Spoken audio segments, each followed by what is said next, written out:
Kalau ini kemudian dikembangkan, tentu juga akan benar-benar koperasi itu akan menjadi salah satu tulang punggung dari perekonomian kita. Terus tidak mimpi akan terjadi daripada keseluruhannya. Lebih-lebih bila mana kita daripada sumber daya manusia yang bergerak dalam bidang koperasi dan pengusaha kecil akan bisa membudaya daripada kewirausahaan tersebut. Ini akan lebih meningkat daripada keseluruhannya. Karena itu juga tidak hanya koperasi yang kita bangun, kita kembangkan, tapi juga pengusaha-pengusaha kecil yang jumlahnya tidak sedikit, jutaan daripada seluruhnya. Daripada koperasi non KUD tadi, itu akhir daripada pembangunan jangka panjang pertama yang 33.188, ternyata anggotanya juga sudah mencapai 11 juta lebih. Setelah 2 tahun kemudian tadi dilaporkan oleh Menteri Koperasi menjadi 25 juta daripada anggotanya. Nah, lantas daripada modalnya 1,2 triliun juga tidak sedikit. Daripada asetnya ada 2 triliun. Daripada volume usahanya 3 triliun. Kemudian daripada sisa hasil usahanya 225 miliar rupiah. Merupakan gerakan yang tidak kecil. Hal ini terus didorong. Nah, sekarang memang rupa-rupanya masalah modal. Modal pun juga pemerintah telah memberikan. Di antara lain adalah dalam melewati perbankan, kredit usaha kecil, mulai daripada kredit Bimas, lantas kemudian kredit Candak Gula, sampai akhirnya kredit pedesaan dan juga kredit daripada usaha kecil, ternyata juga tidak sedikit. Kemarin telah diadakan satu penelitian berapa jumlahnya daripada kredit usaha kecil yang disalurkan kepada koperasi dan pengusaha kecil. Ternyata tidak sedikit. Jumlahnya 36 triliun daripada kredit yang disalurkan.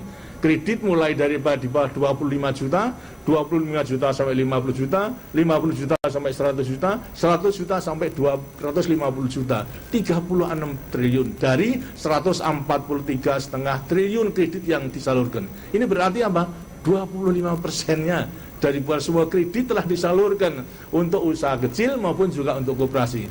Jadi kalau ada orang yang menilai bahasanya kurang perhatian dan sebagainya, itu tidak benar. Karena memang angka-angkanya menunjukkan demikian. Tinggal sekarang merupakan tantangan apa? Dan rangka pembangunan jangka panjang kedua ialah meningkatkan kualitas manusia, kualitas masyarakat, maka koperasi pun juga harus ditingkatkan kualitasnya. Pengusaha kecil pun juga harus ditingkatkan daripada kualitasnya, melewati pendidikan, peningkatan keterampilan, dan lain sebagainya. Dan jiwa wirausaha harus kita tingkatkan sedemikian rupa sehingga mereka nanti benar-benar akan bisa berkembang menjadi kekuatan di sampingnya pelaku-pelaku ekonomi lainnya, baik swasta negara maupun juga daripada BUMN maupun swasta. Inilah perlu daripada amanat daripada Undang-Undang Dasar 45, usaha bersama dan kekeluargaan mutlak. Daripada semua pelaku ekonomi harus ada kerjasama, kemitraan mutlak itu harus dilakukan.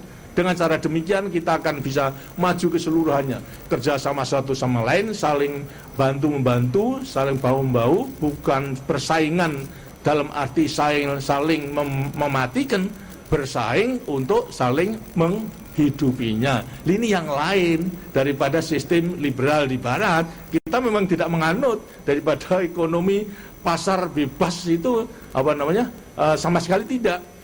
Dan kita memang menganut ekonomi pasar yang terkendali. Untuk apa yang mengendalikan apa? Yang mengendalikanlah sebesar-besar kemakmuran rakyat. Dan kita tidak perlu takut, tidak perlu malu untuk mengatakan kepada dunia, kita memang tidak sama.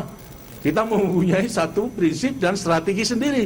Dan ini harus kita buktikan. Bisa enggak daripada pelaku-pelaku ekonomi ini kerjasama satu dengan lain dalam rangka kemitraan memang harus terus-menerus diusahakan.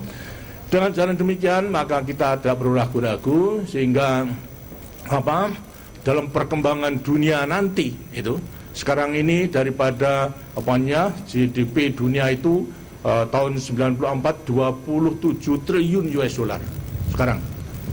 Nanti dalam rangka dan 27 triliun itu 69 triliun atau 69% itu dikuasai di tiga negara. Siapa? Amerika, Jepang, sama Eropa.